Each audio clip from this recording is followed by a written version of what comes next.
হিন্দু বলেরা, বজরং দলের মানুষেরা, আরএসএস এর মানুষেরা যখন আরম্ভ করলেন, ওয়াল্লাহি আল্লাহর কসম, ওয়াল্লাহি আল্লাহর কসম, ওয়াল্লাহি আল্লাহর কসম, সারা আসামের প্রত্যেকটা কংগ্রেসি এমএলএ ঘরে ঘরে গেছি, আমি বাড়িতে বাড়িতে গেছি, ওনাদের পিএদের হাত পা ধরে আমি রকিবুল ইসলামের বাড়িতে যাইয়া ওনাকে ফিজিকে ইলাপ করে বলছি, স্যার আপনি অল্প সহায় করেন, জালেমের বিরুদ্ধে যাতে আমরা যুদ্ধ করতে পারি, একটা মঞ্চ তৈরি করে দেন।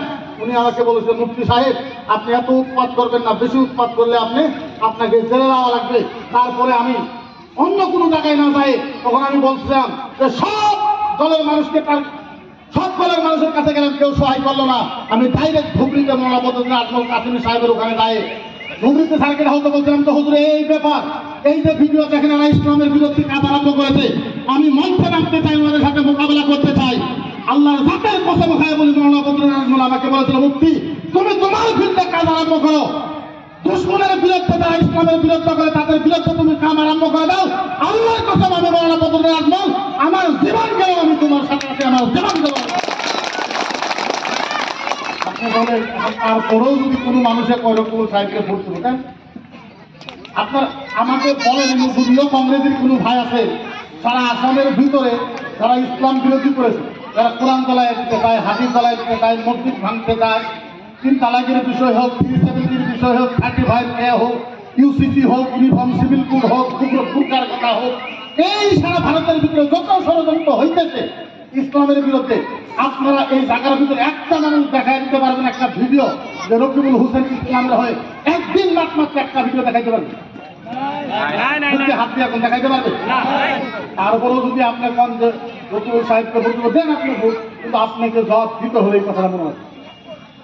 আপনি মানুষ মানে আপনি যদি ভাবেন যে ভোটটা আমার অধিকার, আমি যেই জায়গায় ইচ্ছা ওই জায়গায় দিব, না, আপনার হিসাব তো দেওয়া লাগবে। কে বলছে আপনাকে হিসাব দেওয়া লাগবে? না। আপনি এখন আজকের দিনে বাহাদুরি করতে পারেন, আজকের দিনে মুস্তারি করতে পারেন, আজকের দিনে আপনার শক্তি দেখাইতে পারেন।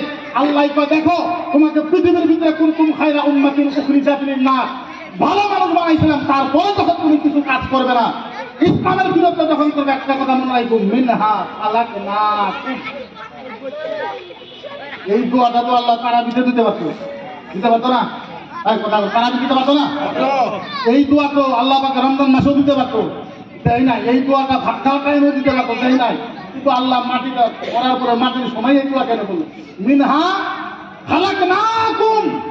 আল্লাহ বলে কোনো দাদাগিরি করো, মিনহা খালাকনাকুম, আমি তোমাকে মাটি দিয়ে বসাচ্ছি, ওয়াফিহা নুঈদুকুম, আবার তোমাকে মাটির ভিতরে রাখা হবে, ওমিনহা নুখরিজুকুম, আবার তোমাকে মাটির থেকে তোলা হবে। আপনি হিসাব দেওয়া লাগবে না? হিসাব দেওয়া লাগবে। আজকাল যদি কিছুমান মানুষকে জিজ্ঞাসা করা হয়, মানুষ একটা কথা বলে, ঠিক আছে মৌলানা বদরুদ্দিন আজমলকে আমরা 15 বছর ভোট দিছি, এইবার আমরা চ্যাস করে দেখবো। আপনি একবার না 10 বার আপনি চ্যাস করেন, আল্লাহে মনে রাখবেন, মৌলানা বদরুদ্দিন আজমল 15 বছরে ইসলামের জন্য যত কাজ করেছে, তার বিনিময় যদি 1 টাকা যদি কংগ্রেসের কম হয়, আল্লাহর কাছে আপনি হিসাব দেওয়া, আল্লাহর কাছে কি দেওয়া লাগবে? সারা ভারতবর্ষের ভিতরে এরকম এমপি আপনি দেখাই দিতে পারেন যে একটা এমপি সর্বভারতীয় সংযুক্ত কোন একটা দলের একটা মুরব্বী, 15 বছরে একটা এমপি, তার সম্পত্তির পাহাড় আসামের ভিতরে সবচেয়ে বেশি, কোন ভারতের ভিতরে দেখছিলেন এরকম একটা মানুষ এমপি হওয়ার পরে পালাপাড়া মাদ্রাসার খবর রাখে, হুজাই মাদ্রাসার খবর রাখে, দুনিয়া মাদ্রাসার খবর রাখে, মসজিদের ইমামের খবর রাখে, তানজিম বোর্ডের খবর রাখে, তরক্কি বোর্ডের খবর রাখে, জমিয়তের খবর রাখে, আলিমের খবর রাখে, মসজিদের খবর রাখে, দিনের খবর রাখে, তালিমের খবর রাখে। ভারতবর্ষের ভিতরে একটা এমপি বার করে দিতে পারবে? এর থেকে বড় সংকট আর কি হইতে পারে? আমি লাখ একটা কথা কই, নামাজের সময় যেহেতু হবে।